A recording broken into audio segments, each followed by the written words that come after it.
Okay, why don't we move on to our next topic? What do you want to talk about?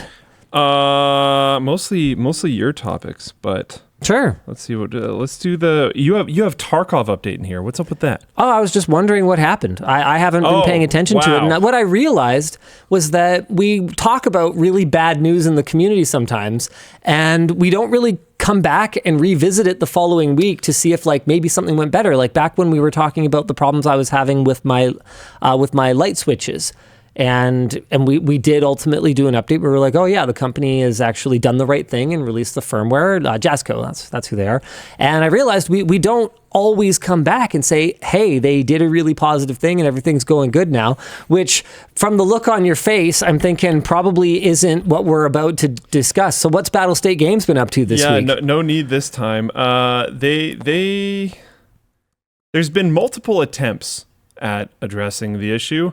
There's a bunch of things. There's certain things that we didn't get to address last time, like them editing their website. Did we talk about that? No. So they edited their website to take certain wording away from different versions that they had in the past, which would have made what they're currently doing like not okay. So what I would like to know is, are they aware of archive.org? Yeah, like apparently not, because like, do they know that exists, that's definitely a thing that exists? They were asked in an interview. I'm just curious. After they did it. Have they heard of that? They were asked in an interview after they did it if they had done it, and they said no. So I actually think maybe no. Wow. Because I think they don't realize that people can prove that they did it, which is... that's pretty funny. I mean... Pretty great. Are they Russia-based? Oh, it's one of those. Yeah. It's complicated. The company is technically incorporated, as far as my understanding goes, in the UK. Right. But where are their devs based? Company. It's a Russian company. Okay. Well, I mean, in fairness to them then, in Russia, you can just disappear things. And they stay disappeared. Yeah, unfortunately, it's the interwebs. So that didn't work out so great. There's been multiple updates, and I don't know if all of them are super findable anymore. But essentially, we've progressively gotten to where we are now. And where are we now? Oh, wait, is this a new update that I haven't even seen? Have they done a complete 180 and agreed to give everyone who bought the $150 edition the $250 Unheard Edition? Are they actually doing what they said they would do in the first place? So, sort of, except in the meantime, they kind of made it worse. Oh, brilliant. So anyone who whistle blew from inside Battlestate Games got disappeared, like as if they were talking about airplanes? See, or what? I love that you use the term whistleblow, because they added a weird new device into the game that they're calling the legacy device. Now, remember, this is supposed to be a Tarkov for people that don't legacy play. Device? Yeah, I don't know why it's called that, but it's an item, an in-game item. Yes. Like you carry it, or it's a gun, or like what is it? Some form of in-game. They just say unique item with call-in mechanics, and I'll explain the call-in mechanics in a second. Can I just say for a moment that the moment Call of Duty died for me was the second that you could just order airstrikes. Oh, yeah. And take out your... What was that, COD 4? Or Modern Warfare? The original Modern Warfare. Modern Warfare. Yeah. I played it for like 2 weeks, and I was like, this is fucking stupid. I'm sorry, you don't even have to point your gun at the other guy yet. I mean, as gamers, we've reached the point where we even, like, being slack-jawed... The old Warcraft meme? ...in our desk, like this... Moving the mouse to click the head of the other guy is too much work. That's Unheard Edition Tarkov players. All right, fine. Okay, so you got this item. Okay, but yeah, before we get to that, just in case people don't know about Tarkov so much, it's an extremely hardcore game. Yeah. It's supposed to have, a touch of realism. It's still a video game, so it's supposed to be fun, but there's supposed to be a touch of realism. Yeah, but you reload. You can't just like shoot two rounds and then like throw in a new magazine and like magically the rounds teleported from the new one to the old one. You like took out a magazine that now has 28 rounds in it, and you put in one with 30. And that one still has 28 in it. Yeah, like even if you have loose rounds in your pockets. Yeah. It's a very, very hardcore game. And if you die in that game, you lose nearly everything on you. There's a couple small slots that you can retain. But almost everything that was on you is now permanently gone. Except, as we talked about last week, the Unheard Edition, this new $250 edition, you can call in like teammate reinforcements. What's with one of their abilities. So like you can be in a raid. Say I was playing, and then you jumped in Discord. I could be like, oh hey, and then I could call you into the raid that I'm currently playing. Shut up. The biggest problem with that, Shut up, by an enormous amount, is that cheaters, they'll often sell their services because there's been a decent amount of stuff that's been put in place to stop. So you can have cheater Sherpas. Yeah. So the cheaters can clear the whole lobby. And then you just go pick up the pieces. Whoop, and you just, yeah. And that's definitely how it's going to be used. That's and they'll sell a lot of Unheard Editions to cheaters that they'll then ban later, and then we'll buy more Unheard Editions. That'll totally happen. Because now there's a commercial incentive to own Unheard Edition. Yeah, because you can sell people loot more easily and faster and kind of on their demand. And if they're looking for a particular item that's really rare, you could have like a list of clients that want different things, go into raids, clear them, check the loot, and then call in the people that need the particular items. Like it's really bad and a disgustingly terrible idea. Now, we already knew about that. That was already a thing. Yeah. Now they're like trying to say sorry. So they're like, okay, Edge of Darkness owners. So this is the people that bought this really expensive copy of the game. $150 copy of the game. Most people bought this because it said you get all future DLC for free. Yes. So it was like, I'm buying into this game. I have this is my like effectively It's like lifetime license. It's like buying a Plex lifetime pass or like, yeah, sure. It's more expensive than it like probably should be, but you get all the stuff later. Sure, but it's not priced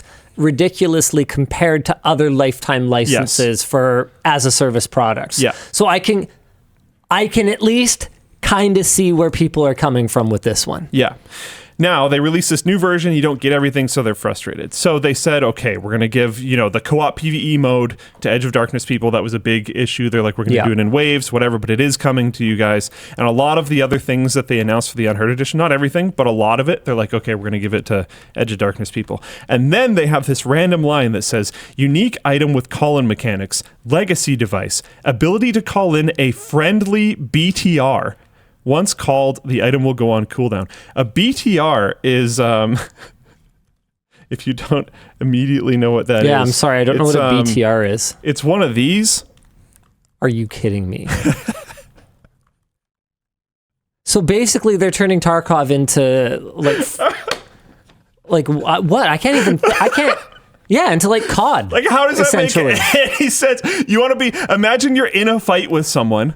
Yeah. And you're like, they have some pretty hard cover, you have some pretty hard cover, but you're trying to go at each other, and then you just hear this like legacy device pop off, and you're like, well, I guess a armored vehicle is going to come and wipe me out in this game. Which, and like other people have pointed out, not only is this a ridiculously egregious pay-to-win mechanic, like obviously, because the lower, more basic tiers of the game don't get this, but it also makes no sense for the lore of the game at all. Yeah. Because you're supposed to be like completely cut off from command and all this other kind of stuff. And now you're calling in like an armored vehicle. and for whatever reason, it gets loaded onto like a SpaceX rocket and arrives immediately. Yeah.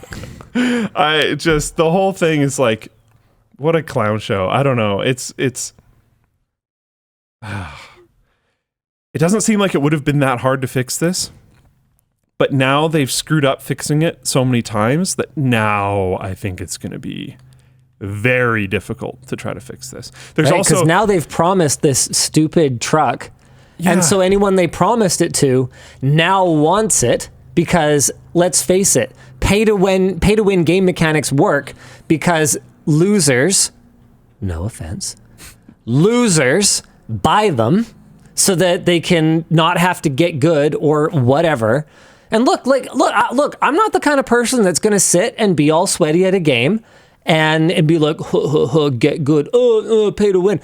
If a game is just really hard and the community's like super into it and intense, I'm also not going to pay to be competitive. Like, oh, my bullets do 2 times as much damage or whatever. Like, no. I understand that at some point I'm going to kind of age out of being able to play whatever the hippest esports game is, and I'm just not going to be competitive at it. And no, you don't have to give me like a oh, I heard you spend 8 hours out of your day working instead of just playing video games. Here, how about we just take half of what you made today so that you can feel like a big shot against the kid? Like, what even is this? What twisted mindset is making people buy these mechanics? It's demented to me. I mean, the real solution, the proper solution, is better matchmaking. Obviously. Just have the casual dads off in their like crappy server where they can just spray and pray all over the place, and then put all the skilled players in the same lobby. Like it's very doable, and some games do it very well.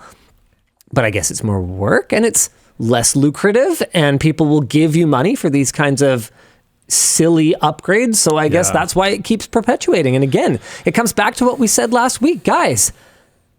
Don't give them money for it. Like, man, grow a backbone. Good Lord, gamers. But those people who buy into those mechanics, now that Battlestate has promised it, well, their back's to a wall. Now their game's just f***ing ruined. Yeah.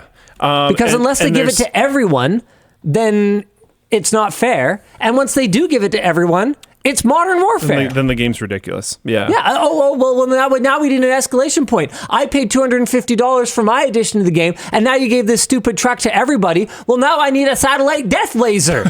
Because otherwise, what's the point of me paying $250? Did someone find it? What now? Oh, no, I think they rickrolled me. Oh, I got wrecked. No! Nice. Okay, so there's some interview with him, with Nikita, the like, I think he's the COO, but he's the main person that talks publicly. There's some interview with him from a long time ago. I can't find it right now. I swear I'm not hallucinating this, but... Is Luke an AI? This topic next. He's talking about how cheaters... He had like a realization that cheaters are actually a good thing for your game, because when your player base is like stressed out and uncomfortable with the cheater situation, it increases what he calls donations. And I'm like, wow, you know what? Sorry, donations? This kind of makes a lot of sense. What's a donation? I think that's when he used to make mobile games. Mm-hmm. So I think he was talking about like pay to win mechanics. They're going to buy them more if there's cheaters in the game. Oh my God.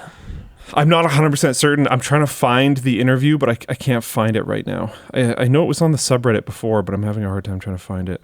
That actually hurts my brain. You have successfully hurt my brain. This whole Luke, thing it's Friday and you hurt my brain. It's a good time. You can recover before the week starts. Why would you do that to me? What did I do to you? I hate that so much. So hold on. Tinfoil hat coming on right now. Cheating exists in video games to sell microtransactions. It's also, I have to say, one, I need to actually find this video, and two, it's a translation from Russian. Right. So the translation could be wrong. Right. So like, I don't know 100%. Oh, did people just find it? I think they did. Am I getting rickrolled again? This is not what I'm talking about. Not the text interview. Okay. There's a video. Anyways, we don't have to try to hunt it down, but there's some very active communities forming right now. This is cool though, actually. I don't know how much we want to go into it. I don't know, a lot. Okay. Right? I mean, is there a downside? I'm wondering if they can issue like takedowns for it or anything, even talking about it. It's not like these guys, what issue takedown for the WAN show? Yeah. If Battlestate wants to take down the WAN show, you know what? That's fine. I'll go toe to toe. I got no problem with that. All right. What are they gonna do? What kind of? I don't know. I just don't know how it works. Under what authority would some stupid fucking Russian entity take down our podcast? Like, you got to be kidding me.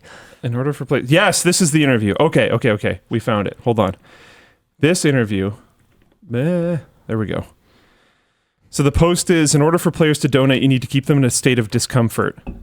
This is a very old, you can see 2015. Moscow 2015. Yeah. So 2015 is, if I remember correctly, technically when Tarkov started. But this is they're pivoting off of like the mobile game. They used to make some game called Contract Wars, which is either like a mobile game or a browser game or something. I don't remember what.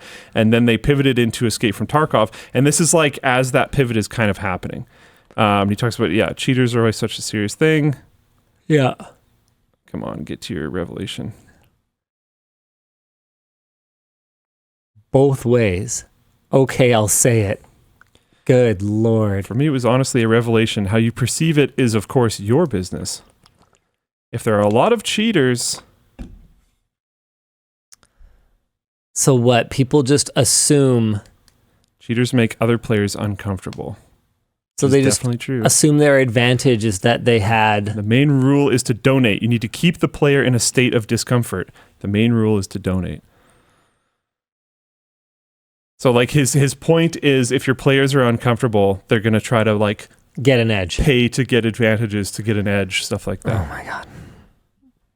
Not great. Again, I don't know the full context of that interview. The translation might be wrong. There's a lot of things that could be potentially wrong with that. I wouldn't take that as like a 100% thing. Be careful there. Yeah. Yeah, don't fall for misinformation. Someone in Float Plane chat is saying the translation is accurate, but like I don't know. We generally trust Float Plane pretty good. It's probably Float Plane chat's usually pretty reliable. I mean, I wouldn't trust Twitch chat as far as I could throw them. And they're literally digital. They have no weight whatsoever. I could throw them very far. Very far, yeah, I could throw them very far. That is unless we have to account for wind resistance. But I'm going to assume this is a grade 11 physics final. So I don't have to. Assume the cow is spherical. Yeah, exactly. But it's yeah, a rigid-bodied cow. It's dead. There are multiplayer, host it yourself, play with your friends, things happening very, very actively right now for Tarkov. I have seldom seen this much dedication and action on a project. It's moving very, very fast. There's some videos on YouTube of people playing it. Hell hath no fury, like gamers scorned. Oh, yeah. Truly. And a bunch of extremely hardcore gamers scorned as well. Yeah. Because the dedication to this is mad. I mean, obviously, if they're going to sell $150... Okay, so the fact that the community is so outraged and so universally outraged over $150 version of the game means that, let's do the math, a significant number of them bought it. Because if nobody bought it, people have been like, yeah, whatever, that silly $150 version of the game that nobody bought, who cares? But no, this is a game that people are invested in. Yeah. And that's dangerous. And I don't even think, honestly... For Battlestate, I don't care. If that Edge of Darkness edition thing was originally $250, I bet you like a ton of people... Yeah, people would have been upset, but they would have bought it. They would have bought it. I do think the truck would have been a line. Yes. I think the truck still would have been a line. The truck is a big line. The call-in people to raid thing is a big line. That's ridiculous. And that's then like going back on stupid. your word is a big line. Those three things is what has crushed this community. But the community defies. The community is not crushed. The community made their own Tarkov, basically, by having a bunch of single-player Tarkov, SPT, has been a thing for a long time. Yeah. But it was, single player. There's a bunch of mods for it, though, that you can make the game so much better than the multiplayer experience. Right. But it was just a single-player experience. Now there's Fika, a multiplayer mod, and I've seen some videos. I have genuinely not touched this, but I've seen some videos of people playing, and it looks smooth, and there isn't a lot of, desync between the players. It looks like at least as good as live, as far as I can tell, watching other people's gameplay of the synchronization of the two players or multiple other players playing in the game. And then some of the mods for single-player Tarkov work with the multiplayer mod. So you can just make your own Tarkov that's better in all the ways except for with blackjack. There isn't active PvP. But the active PvP in Tarkov is so over-riddled by cheaters that it's like... It's kind of a non-factor anyway. You can just cut that limb off, it's probably fine. So that's pretty cool.